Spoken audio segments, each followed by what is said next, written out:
जय श्री श्याम दोस्तों। मैं जिम से आके जल्दी से नहा धो के तैयार होके गणेश जी की भोग के लिए खाना बना रही हूँ। और खाना बनाने के बाद मैंने इशिका से बोला कि तुम आरती की तैयारी करो, और इशिका ने आरती की तैयारी की।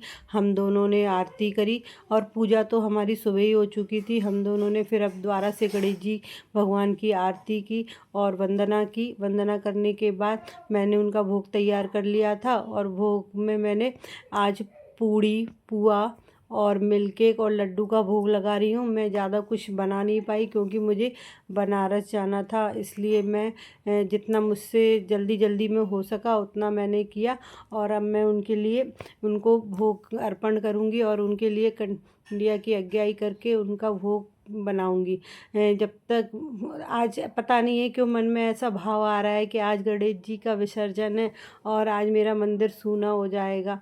पता नहीं, कुछ अजीब सा लग रहा था, कुछ अच्छा सा नहीं लग रहा था।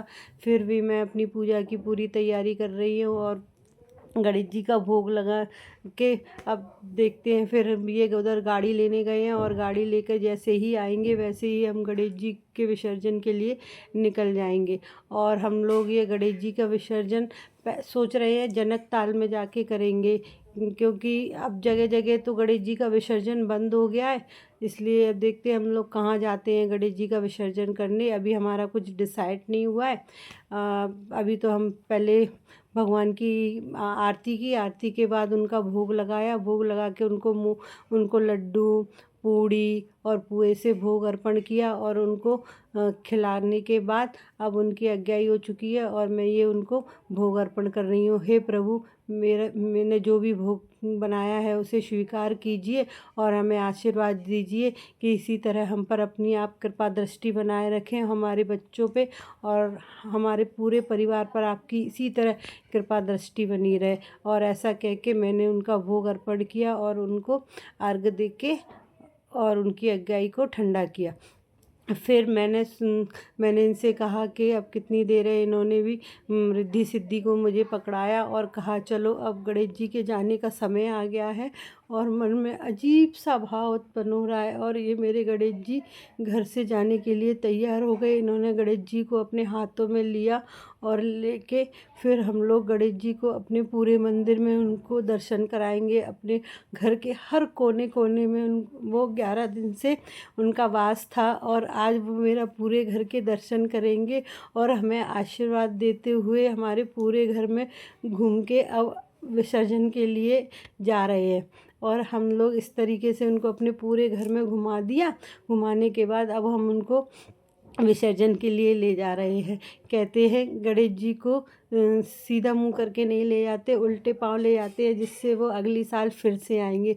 और ये मेरे मिस्टर उनको पीछे उल्टे पाँव उनको उतार रहे हैं और अब हम गणेश जी के विसर्जन के लिए निकल रहे हैं। ये देखिए मेरे गणेश जी कितने सुंदर लग रहे हैं। मेरा घर पूरा सूना हो गया और गणेश जी जा रहे हैं। पता है, मन में ऐसा लग रहा है जैसे पता नहीं क्या हो रहा है, जैसे आज कोई घर से विदा हो रहा है। तो मेरा घर पूरा सूना सूना हो रहा है। मम्मी की तरफ भी एक गणेश जी बिठा ले थे जिसे नन्नू लेके आ गया है। और आज दोनों गणेश जियों का हम लोग विसर्जन करेंगे और दोनों गणेश जियों का विसर्जन करने के बाद फिर देखते हैं हम लोग बनारस के लिए कितने बजे निकलते हैं। और हम ये लोग गाड़ी में विसर्जन करने के लिए गाड़ी में गणेश जी को बिठाकर जा रहे हैं। ऐसा लग रहा है जैसे पता नहीं हम लोग कहाँ जा रहे हैं, कहाँ अपने गणेशा को छोड़ के आएंगे। बहुत ही अजीब सा फील हो रहा है, बता नहीं सकते। और इस तरीके से पहले हम लोग जनक ताल गए थे, वहाँ पे हम लोगों से मना कर दिया था कि वहाँ पे गणेश जी नहीं सिरेंगे। वहाँ पुलिस वालों ने हमको रोक दिया। फिर हम सागर ताल गए और सागर ताल में जाके हमने गणेश जी का विसर्जन किया। वो हमको अंदर जाने नहीं दे रहे थे, इसीलिए हमने बाहर से ही उनको अपने गणेश जी दे दिए और उनकी नौछावर करके उनके चरण छूकर उनको विदा किया। लेकिन मेरा मन मान ही नहीं रहा था और मैं उनके साथ साथ अंदर रेलिंग के अंदर भी चली गई। मैंने उनसे बोला भी था कि मुझे मेरे हाथों से गणेश जी का विसर्जन करने दो, लेकिन वो उन्होंने मना कर दिया। बोले नहीं, पुलिस वाले मना करेंगे और गणेश जी का विसर्जन तो हम करेंगे। और हम इस तरीके से हमारे गणेश जी का विसर्जन हो गया और हमारे गणेश जी चले गए।